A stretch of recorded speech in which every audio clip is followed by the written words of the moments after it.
Saudi আরবে নারী চালকদের দিয়ে সেবা আনছে উবার। তবে শুধুমাত্র নারীরাই এই সেবা নিতে পারবেন। এর মাধ্যমে নারীর যাতায়াত আরও নিরাপদ হওয়ার পাশাপাশি আত্মনির্ভরশীল হওয়ার সুযোগ পাবেন বলে মনে করে উবার।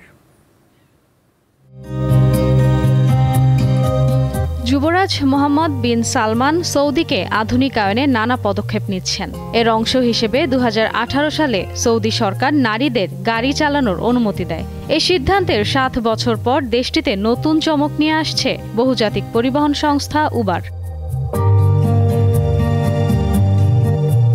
দেশটিতে এবার নারী চালকদের নিয়ে ব্যবসা শুরু করতে যাচ্ছে প্রতিষ্ঠানটি। তবে এই নারী চালকদের সেবা শুধুমাত্র নারীরাই নিতে পারবেন।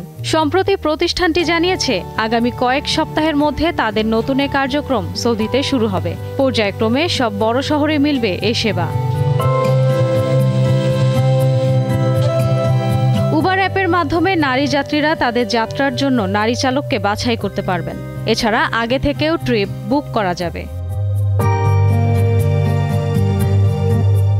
ইরাক এবং ইরানে আগে থেকেই নারী চালক সেবা চালু আছে উবারের। পুরুষ সঙ্গী ছাড়া যারা চলাচল করেন তাদের মধ্যে সেবাটি বেশ জনপ্রিয়।